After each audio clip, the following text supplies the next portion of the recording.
The weekend is over. That means Matt Bonaparte and Brad Klein are back on Locked On Syracuse. Cole Swider out here just dripping, absolutely balling in the NBA Summer League.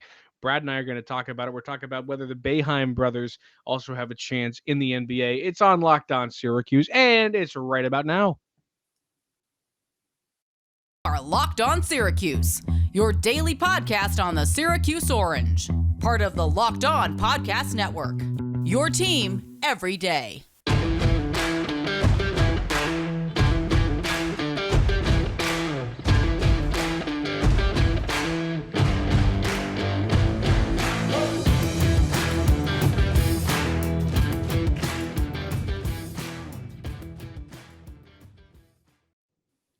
Matt Bonaparte, Brad Klein, and we're back, baby. I'm amped to be back this week. It's July. How about that? It's getting hot outside, Brad.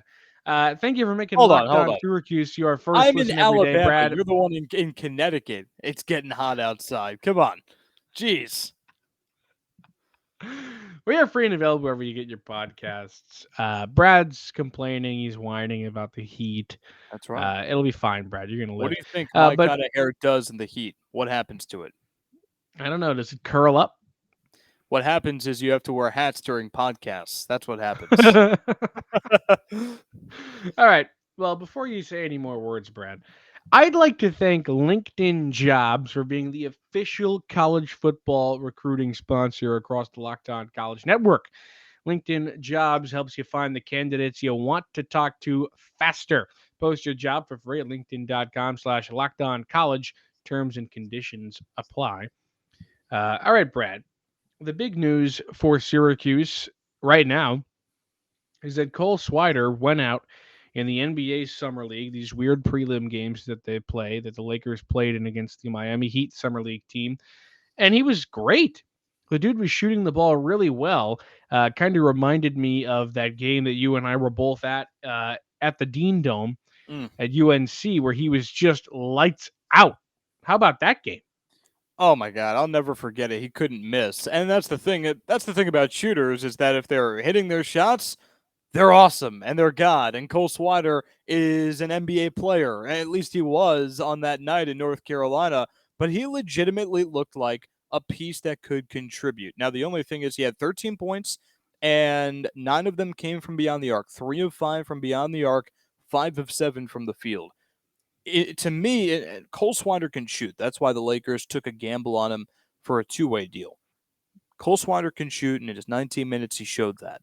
The question is, can he do a little bit more? Can he be a two-level scorer? He doesn't need to be a three-level scorer. He's not a star. They're probably not going to ask him to shoot from anywhere besides three, but he needs to be a threat. Totally. If he's going to succeed in the NBA, he's going to be a 3-and-D guy. And I don't know necessarily that he will succeed, but if he's going to shoot the ball like that, I mean, he could. Um, the other thing that I think people kind of get caught up on is that, oh, he's not strong enough. He doesn't have big enough of a body.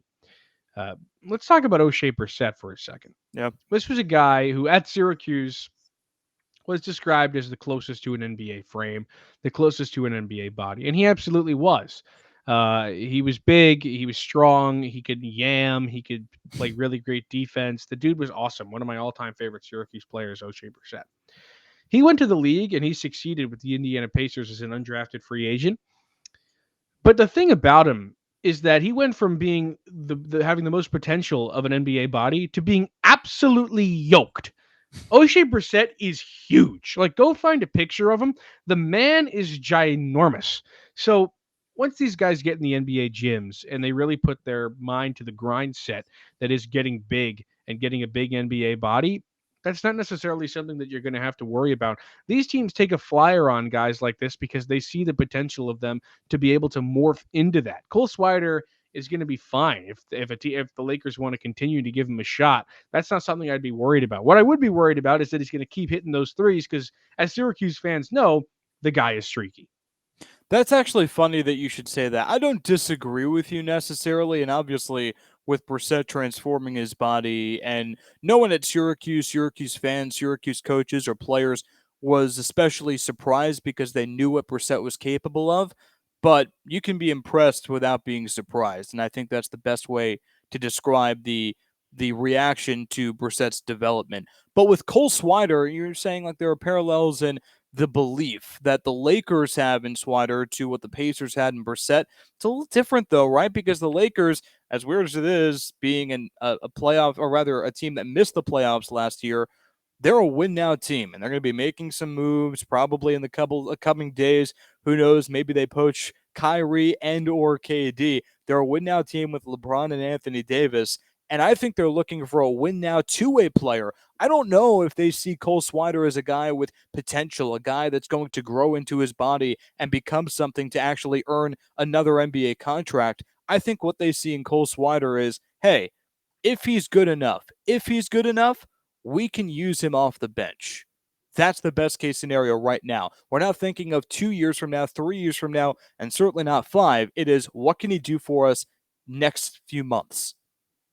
Yeah, and don't get it twisted. Like, I'm not saying that Cole Swider's going to go out there and just be huge and be this huge Sure, sure, buff sure. dude. He's not. But what I'm saying is the Lakers give him a chance because they could see him maybe one day being an NBA player. And to be an NBA player, you got to get big. While you were talking, I went out and got this picture of O'Shea Brissett to talk to you about Love what I it. was saying about the dude's massive now. I mean, To just take quote a look Matt at him. If you're Bonaparte, this guy, if you're not watching on YouTube, if you're listening on Spotify or Apple Podcasts, wherever you get your podcasts, just go onto YouTube for like 2 seconds and check this out because Bones says he is absolutely quote yoked. That's what you he said, is Bones. yoked. Yoked. He's He yoked. is. He is. He absolutely is. And the visual audience is seeing that. But you know what? Um, You know what? Something what? that I will compare Swider to Brissett in one way is that now Swider obviously more of a shooter than Brissett was, but when the shots aren't falling for Swider, when the scoring wasn't happening for Brissett, I feel like they both, something I respected about them, they both found a way to contribute in other ways. For Swider, it was his rebounding. He was the leading rebounder last year. We Yeah, talked so much totally. about Jesse Edwards, most improved player in the ACC, one of the best centers in the ACC, if not the country. But it was Swider as the leading rebounder. And sure, Edwards was in foul trouble and he missed some time with the wrist, but Cole Swider was picking up 6, 7, 8, 10 rebounds a game sometimes because he was a scrappy player, high IQ, and knew, okay, even if the shots aren't falling, I can still contribute. That was the big difference between him and the last player that the Lakers took a shot on from Syracuse, Alan Griffin. I thought you were going to say Dion Waiters. Alan Griffin, by the way, shout out to Alan Griffin on the basketball career. He called it Yeah. he Yeah. called it a career. It's raps for him. But I'll think never about forget it. that block That against Buffalo. Sure, that was cool. That was pretty cool. I'll also never forget when Robert Braswell just completely uprooted his career at Syracuse Well, when it hey, actually counted the not going to go most. that far. Hey, I'm just Okay. trying to stay on the positives here for But AG. but think about it. I'm being serious. That is the fatal flaw of Alan Griffin when Syracuse fans think back to him. It is if the shot wasn't falling, and more specifically, if his first two shots didn't fall, mentally checked out. Not Cole He Swider. had he arguably had the worst shot selection I've ever seen of a Syracuse player, though. His shot selection was so poor, and I don't understand why Boeheim continued to start him in the tournament, but he did. And in that 21 tournament, I remember because I was lucky enough to be at that tournament, um, and it would be the first shot Alan Griffin threw up, the first brick. Boeheim would immediately say, "Braswell, get over here." Immediately, Griffin's out of the game. But yeah. But anyway, And then you're and then totally what? right about And then Swider what? being a rebounder, though, and then he wouldn't come back Swider in. being a rebounder on the glass and a rebounder mentally too. That's a pro asset. And I think that eventually here's what's going to happen. I'm telling you, when July really kicks into gear, because this was like a prelim summer league game, when he gets to Vegas and he actually starts to play, he's going to miss some shots. And I wouldn't be surprised if Totally. one day he has like an 0 for 4 from beyond the arc day. But can he still have and plus minus is a flawed stat, but can he still essentially have a plus in his plus minus? That's the question.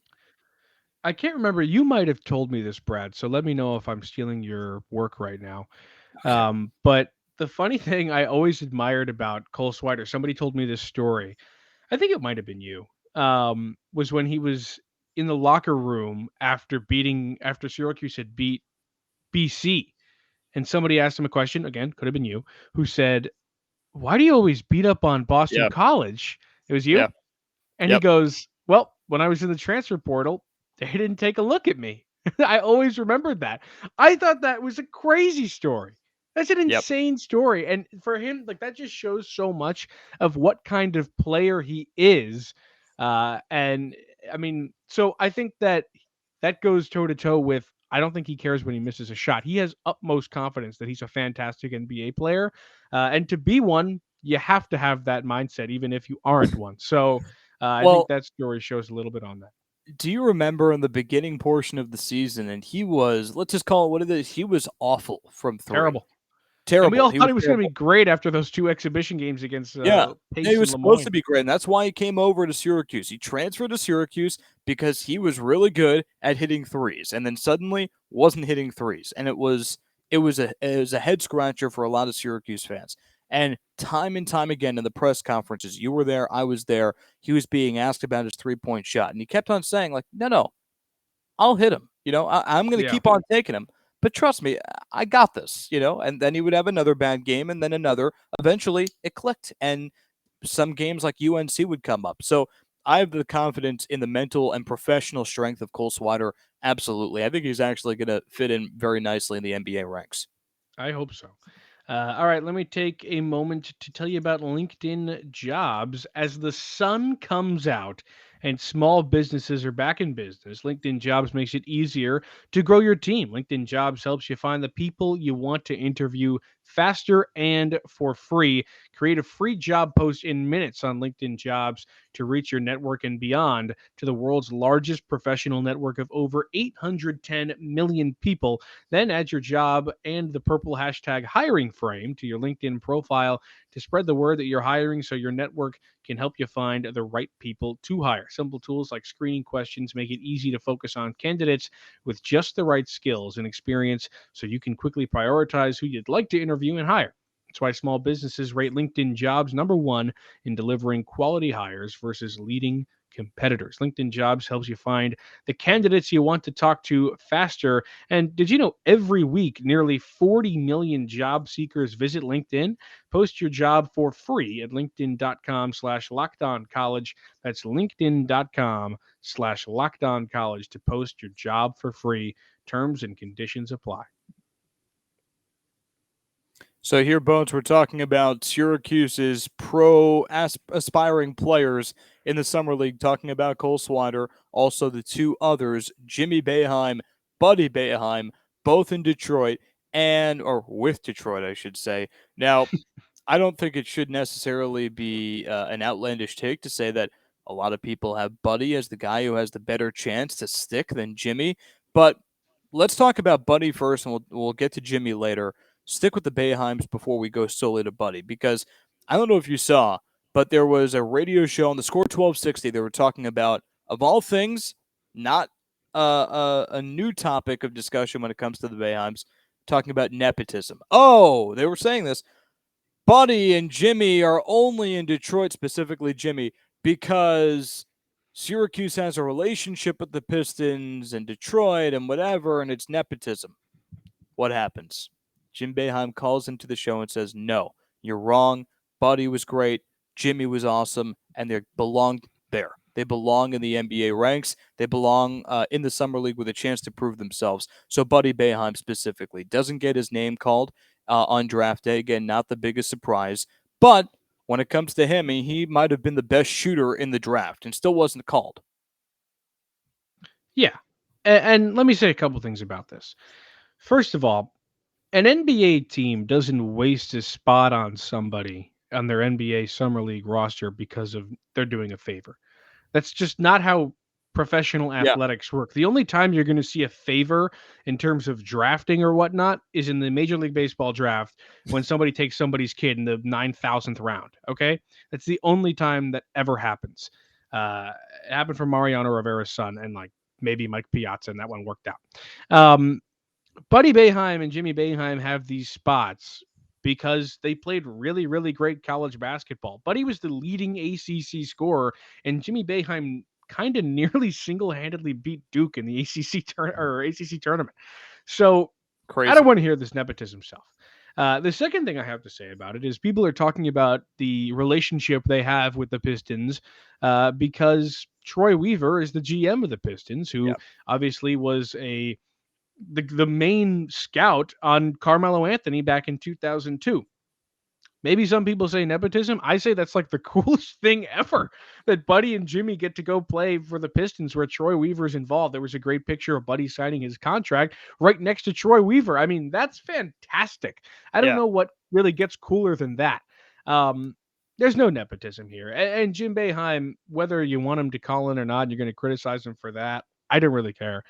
I think he has the whole right to go and defend his sons who played incredible basketball last season.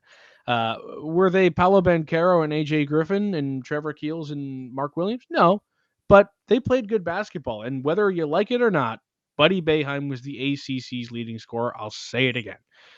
So Yeah, and nepotism talk, I don't want to hear it. they might not have been Bencaro or Keels or Williams or Griffin, but they were on the court with them and they were playing very competitively with them and almost kind of sort of should have beaten them. Obviously not Buddy, but yeah, and Buddy was Those as first two good. games are brutal. I'll say that. First two games were brutal, but you know what? Buddy was as good at the time. I'm not saying he will be as good. Prospects and potential is a different story. But last year, Buddy was as good as AJ Griffin. I'm not saying I would have taken Buddy instead of AJ Griffin. I'm just saying last year, production, points, Numbers wise, yeah. numbers, it was as good, you know? And I know that Buddy deserves a shot and he's getting it. And a lot like Cole Swider in that he's going to stick if he hits his shots. I think it also, and Buddy was able to perform at a high level the day after a tough shooting performance, which is another key contributing factor in your ability to. Oh, did we lose Brad Klein? We may have. Um, I think we did. Well, while we wait for Brad Klein to return, I don't know where he was going with that, but hopefully we'll get that back. Uh, oh, is he back? No. All right. Well, listen, Buddy and Jimmy, also very cool that they get a chance to play together in Detroit. I mean, that's where I can see some people maybe want to make a nepotism claim, but at the end of the day, think about what Jimmy did in the ACC tournament against Duke after Buddy outright punches a guy. I'm kind of over talking about that. He deserved the suspension, whether you like it or not. Um, Jimmy goes out the next day and nearly beats Duke, and there goes Brad. Um, oh, is he back? Brad Klein, do we have you? All right, just got to ride the wave. Yeah, we're here. Can I'm you sorry. you care to finish your point? Sure. With Buddy, it's just going to come down to defense. Can he play good enough defense to stick in the NBA? Because the shooting is there. That's all you had to say. That was it. You're That so was it. close. Yeah, I was pretty close. All right. The Well, internet's pretty brutal. That's not the first time it's happened, but you know what? Maybe it's just an Alabama thing. It's all more wires and internet and satellites in Connecticut and Jersey and New York. I'm not used to all this backwoods stuff in Alabama. Brad. All right. Why don't you read an ad and then we'll get on to it. All right, sure. The ad you're talking about, my favorite, and that's Bet Online, because Bet Online is your number one source for all your betting stats, sports information. I go to Bet Online, and it's not gambling for me. It's an investment. That's what I tell my parents. That's what I tell my brother, because Bet Online helps me find all the latest sports developments, league reviews, news, including this year's NHL playoffs and Major League Baseball. BetOnline is your continued source for all your sporting wagering information, including live betting, esports, and scores. And BetOnline.net remains the best spot for all your sports scores, podcasts, and news this season. BetOnline.net is the fastest and easiest way to check in on all your favorite sports and events, including MMA, boxing, and golf. Head to the website today or use your mobile device to learn more about the trends in action. BetOnline is where the game starts. So, Bones. Okay, Yeah, man. we're back, and I'm back, and the internet is clinging on by the fingertips here. So We talked about Cole Swider. We talked about Buddy Boeheim. Buddy time was cut into my internet problem. But we move on now and we talk about the third aspiring pro in America, that is, from Syracuse, and that's Jimmy Boeheim. And Jimmy Boeheim is an interesting case. We talked a little bit about the nepotism claims. I think most of that had to do with Jimmy because, again, Buddy, I don't think anyone is doubting his talent. But Jimmy, at times, he was okay, only okay. And if you're only okay in the ACC, I don't know if you're really going to make it in the NBA. But there were other times when he was fantastic, and you mentioned Duke.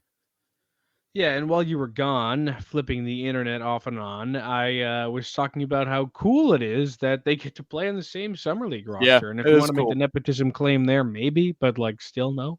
And I was talking about that Duke game. I mean, remember that dunk he had in the Duke game, where like I didn't think he was gonna make it. Like I really, again, we were fortunate enough to be at that game, and you watch him go up for that, and you're like, "There's no shot he's making that," and then he like barely got it in.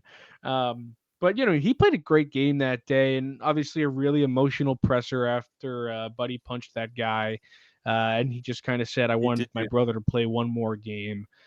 Very emotional press conference. Kind of sad that that's how Buddy's career ends in Syracuse, but don't punch a guy. Uh, and No one's going to remember Jimmy, that, though. I don't know if that's true, but you think Down the nobody's ever road. going to remember he punched a That's guy?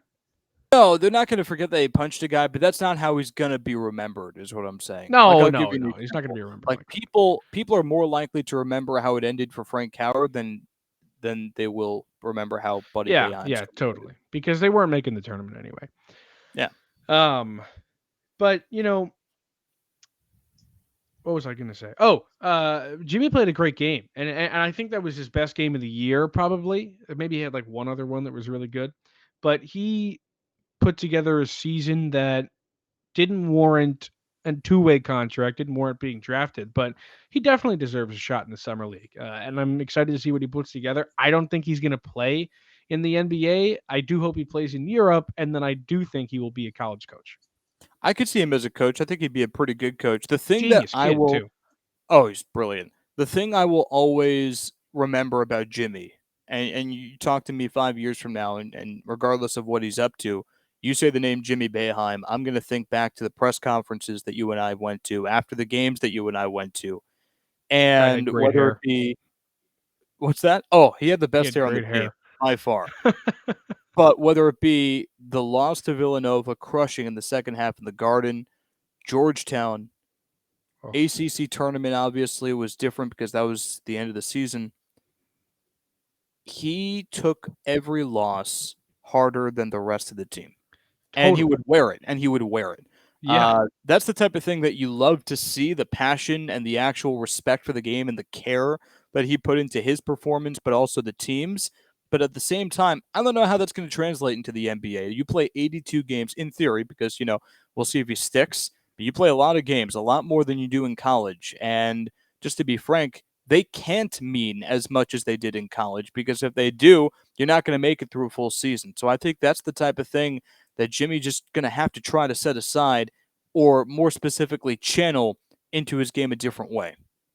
Well, also, I think it was an incredibly emotional season. I mean, you're Yeah. playing for your dad, and you're playing with your brother, and it's your final year in college. People know what we're talking about, hopefully, but if you don't, like Jimmy would go into every loss, every post game presser after a loss. His head was in his hands almost every single time. Always looked like he was about to cry if he wasn't already. The guy cared about those games, or at least showed how much he cared about those games more than anybody involved on the team. Um, and I don't think he's going to do that. I don't think he cares nearly as much about a Pistons summer league game as he did about Syracuse regular season games. But his care for the sport, he loves the sport, and that much is clear through that kind of action.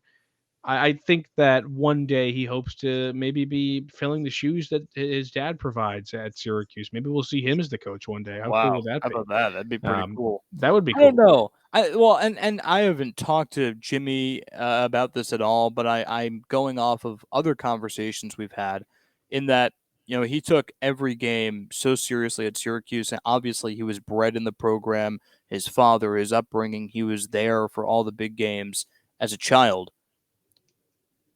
He never expected to play for Syracuse. That I know.